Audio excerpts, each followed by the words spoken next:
Gupta sir, હવે આપની પાસેથી જાણવું સમજવું છે કે આ મોતનો વેપાર છે, એને લઈને આપ શું કહેશો? બીજી વસ્તુ સર, સવાલ અહીંયા એ પણ થાય છે કે એક ડોક્ટર જ્યારે પ્લાઝમા લે છે અથવા તો એ ક્રિટિકલ સિચ્યુએશનમાં એની પાસે એવો સમય હોય છે કે એ બધી વસ્તુ ચેક કરે છે, કારણ કે એટલા નિયમો કડક હોય છે.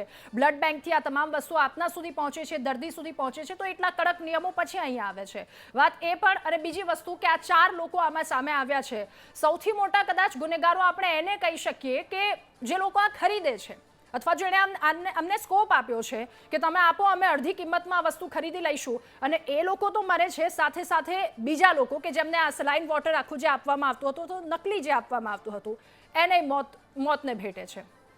સો બેન, તમે જ્યારે પ્રસ્તાવના મૂકીને પ્રોગ્રામની, ત્યારે એની અંદર 2-3 વસ્તુ બહુ જ મુખ્ય મુદ્દા હતા, જેનાથી કદાચ આપણને ખબર પડે કે આ કેટલો જઘન્ય અપરાધ છે અને કેમ આને મર્ડરની અંદર જ મૂકવું પડે, બીજો કોઈ આની અંદર કોઈ ગુનો લાગુ પડી જ ના શકે.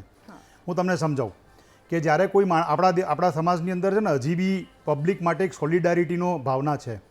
જ્યારે હું કે મારા જેવા કેટલાય લોકો બ્લડ ડોનેશન કરવા માટે એક કેમ્પમાં કે એક બ્લડ બેંકમાં જાય અને પોતાનો હાથ ધરે અને 200, 250, 300 ml મારા બોડીમાંથી એક બ્લડ, મારું અંગ કાઢી લેવામાં આવે, ત્યારે મને ખબર નથી હોતી કે આ બ્લડ કોને આપવામાં આવશે. સો આ એક અજાણ્યા માણસને, જેને હું ક્યારેય ઓળખવાનો નથી, એના જીવ બચાવવા માટે આ વસ્તુ યુઝ થાય છે. સો એનો મતલબ કે એક ડોનરનો ટ્રસ્ટ પણ છે, એટલે આપનારનો ટ્રસ્ટ છે કે આ સારી વસ્તુ રીતે યુઝ થશે, અને એક લેનારનો ટ્રસ્ટ છે કે મને આ એક જીવ બચાવવાવાળી વસ્તુ આપવામાં આવશે. પહેલી વસ્તુ. બીજી વસ્તુ જે સરે કીધું એ પ્રમાણે, પટેલ સરે, સમજવા જેવી વસ્તુ છે કે આ જે બ્લડ પ્લાઝમા છે ને, એને તમે ઇન્ડસ્ટ્રીયલ યુઝ છોડી દો અત્યારે, પણ એની અંદરનો જે ઇમરજન્સી યુઝ છે, આ કેટલું ક્રિટિકલ વસ્તુ છે ને, સમજો તમે આની અંદર કે જ્યારે કોઈ પેશન્ટ એક્સિડન્ટનું મારા હોસ્પિટલમાં આવે અને એને બ્લીડિંગ પર બ્લીડિંગ થઈ રહી હોય, જ્યારે કોઈ લીવર ડેમેજવાળું પેશન્ટ મારા ત્યાં બ્લીડિંગ સાથે આવે અને એની બ્લીડિંગ ના રોકું અને એનું હું રિપ્લેસમેન્ટ ના આપું તો એ અબઘડીએ મરી જાય. જ્યારે કોઈ બાળક કે કોઈ વડીલ કે કોઈ યુવાન, એના બંને પગ પેરાલાઇઝ થઈ ગયા હોય અને એને GBS થઈ ગયું હોય, ત્યારે હું એને જે ઇન્જેક્શન આપું એ જ્યારે એનો જીવ બચાવી શકે, એને ચાલતો કરી શકે. જ્યારે બાળક, જેને વારે ઘડીએ હિમોફિલિયાને કારણે બ્લડ ટ્રાન્સફ્યુઝન કે પ્લાઝમા આપવું પડતું હોય, અને જ્યારે હું આ ફેક વસ્તુ એને આપું, ત્યારે એના જોડે મોકો નથી હોતો બચવા માટેનો. જો હું ફેક આપી દઉં, તમે નીચે અત્યારે રન કરતા હતા કે આનાથી એલર્જીક રિએક્શન થાય, લીવર, કિડની અને હૃદય બગડે, એ તો પછીની વાત છે, તો બચે તોની વાત છે ને. એ વિશ્વાસ પર એ માણસ મારા ત્યાં ઇમરજન્સીમાં આવ્યો હોય કે હું જે એને પ્લાઝમા આપી રહ્યો હોઈશ, એ પ્લાઝમાથી એનો જીવ બચવામાં હેલ્પ થશે. હવે ત્રીજી વસ્તુ, તમે જે પૂછ્યું કે જ્યારે આવા પ્લાઝમા અને બ્લડ પ્રોડક્ટ અમે એઝ અ ડૉક્ટર આપીએ ત્યારે અમારી જોડે ટાઈમ હોય, પણ અમારે એ ટાઈમ કાઢવાનો જ નથી હોતો. એ સિસ્ટમ પરનો વિશ્વાસ હોય મારા જોડે કે પોલિસી બનેલી છે, બ્લડ બેંકની લાઇસન્સિંગ પોલિસી બનેલી છે, સ્ટોરેજ છે, એને બનાવવાની જે પદ્ધતિ છે, એને મેન્યુફેક્ચર કરવાની પદ્ધતિ છે, એને ટ્રાવેલ કરીને ટ્રાન્સપોર્ટ કરીને મારા સુધી પહોંચાડવાની પદ્ધતિ છે, એ એટલી સૂક્ષ્મ અને એટલી સ્ટ્રિક્ટ હશે કે મને જ્યારે એ ફાઇનલ પ્રોડક્ટ મળશે અને હું મારા દર્દીને આપીશ, તો એની અંદર કોઈ ઝોલ નહીં હોય. એઝ અ ડૉક્ટર અને એઝ અ નર્સિંગ સ્ટાફ જે એ પ્રોડક્ટને આપતી હોય, એને ખાલી એક જ કામ કરવાનું હોય છે. એ પ્રોડક્ટ પર એક સ્ટીકર લાગેલું હોય અને એ પ્રોડક્ટ પર એક યુનિક કોડ નંબર લાગેલું હોય, જે અમારા જોડે કાગળ આવે એના જોડે મેચ કરવાનું, એની દરેક વસ્તુને કાગળ જોડે મેચ કરવાની, એ પેશન્ટના બ્લડ ગ્રુપ જોડે એને મેચ કરવાનું, અને ચૂપચાપ શાંત મગજે એ મારે પેશન્ટને આપી દેવાનું વિથ અ હોપ કે મારા દર્દીને આનાથી મદદ મળશે. સો આ તો વાત થઈ રિયલ વર્લ્ડની, પણ તમે જે આજે વાત કરી રહ્યા છો ને, એનો મુદ્દો શું છે કે આપણે સવારથી સાંભળીએ છીએ fake plasma, fake plasma, fake plasma, પણ એના પાછળનું ઇન્ડસ્ટ્રીયલ યુઝ અને એના પાછળનું ઇન્ડસ્ટ્રીયલ પ્રોફિટિંગ સાંભળવાની જરૂર છે, અને એના પાછળનું આખું એ વસ્તુ સરકારે શોધવાની જરૂર છે. મારો સવાલ એટલો જ છે કે ખાલી આ ફેક પ્લાઝમાનો જ ઇસ્યુ છે કે રિયલ પ્લાઝમા ખોવાઈ ગયેલાનો ઇસ્યુ છે? શું આ ખરેખર ખાલી રિયલ પ્લાઝમાને ફેક બનાવી દેવાનો ઇસ્યુ છે કે આ રિયલ પ્લાઝમાને ક્યાંક બીજે લઈ જવાનો ઇસ્યુ છે? મારું એવું માનવું છે, કદાચ પટેલ સર એનાથી એક્સેપ્ટ કરે, કે 1 લીટર ઓફ બ્લડ પ્લાઝમા હોય ને, ખાલી મેથેમેટિક્સ જોજો સાહેબ ઇન્ડસ્ટ્રીયલનું, હું જેટલું ભણ્યો છું, જેટલું હું સમજી શક્યો છું, 1 લીટર બ્લડ પ્લાઝમા જો ઇન્ડસ્ટ્રીને હું મોકલું ને, તો એ લોકો એની પદ્ધતિ પ્લાઝમા ફરેસિસ ને ફ્રેક્શનલાઇઝેશન જે અમે વર્ડ વાપરીએ, એનાથી એ લોકો પ્લાઝમામાંથી જે પ્રોડક્ટ બનાવી શકે, એમાં 25 ગ્રામનું ઇમ્યુનોગ્લોબ્યુલિન બનાવી શકે. એ 25 ગ્રામનું ઇમ્યુનોગ્લોબ્યુલિનની પ્રાથમિક કોસ્ટ ₹1,00,000 બેસે છે. 25 ગ્રામનું એલ્બ્યુમિન બનાવી શકે, જેની પ્રાથમિક કોસ્ટ 10,000 થી 20,000 બેસી શકે. એની અંદરથી 4 થી 8 બ્લડ પ્રોડક્ટ એટલે કે ક્લોટિંગ ફેક્ટર બનાવી શકે, જેની પ્રાથમિક કોસ્ટ 2 થી 3 લાખ બેસી શકે.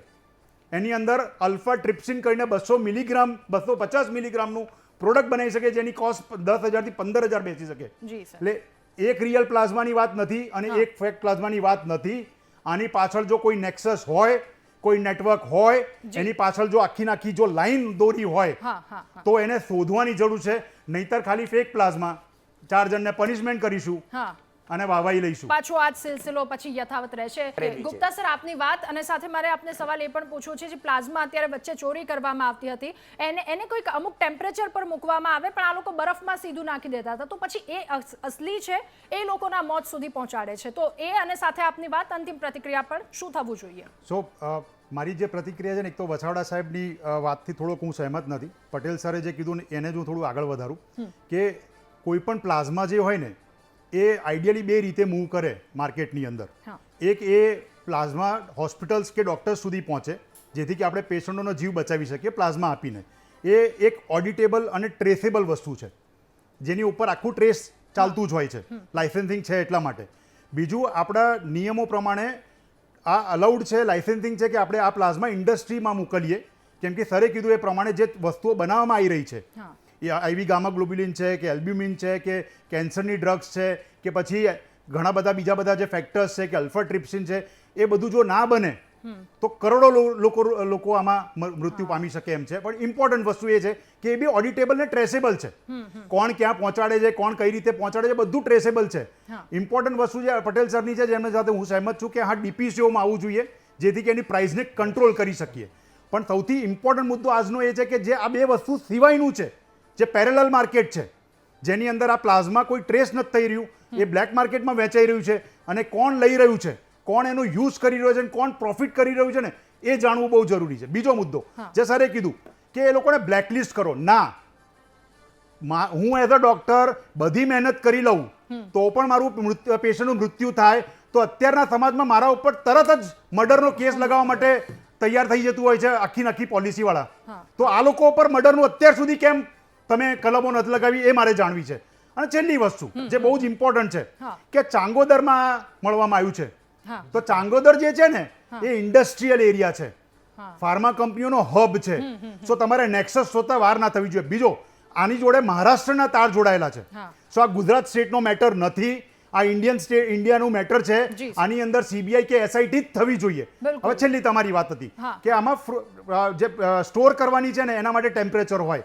એ જ વસ્તુ છે કે જ્યારે તમે ફેક પ્લાઝમા વેચતા હો, જ્યારે તમને ખબર જ તમને લેવા દેવા જ નથી કે તમારા આ પ્લાઝમાથી લોકો મરી જવાના છે, તો તમે એને ફ્રીજમાં રાખો છો ને, એ જ બહુ મોટી વાત છે. તમે મારા પર દયા કરી એવું લાગે કે આપણે જોયું કે ફ્રીજની બરફની અંદર પ્લાઝમા મૂકી દીધું, કેમ કે બીકોમ વાળા હતા ને, આપણે શું કીધું, તમે શરૂઆતમાં પ્રસ્તાવનામાં શું કીધું કે સરે શું કીધું, હેલ્થ મિનિસ્ટરે, કે આની અંદર તો કોઈ બીકોમ વાળા કોઈ ડિગ્રી વાળા તો હતા જ નહીં, તો એ લોકોને ક્યાં ફરક પડે કે જીવે છે કે મરે છે? તો મારવાના જ છે એ લોકોને. તો એટલે બી તમને સમજાવું છું કે આની અંદર બીજી કોઈ કલમ લાગુ જ ના પડવી જોઈએ. અને જો કાલે મને આ ન્યૂઝ ના જાણવા મળે કે તમે એના પર મર્ડરની કલમ નથી લગાવી, તો મને એમ થાય કે ખાલી તમે ડોક્ટરની પાછળ જ પડ્યા રહેવાના છો, તો પછી આ સમાજનું કશું જ થાય એવું નથી.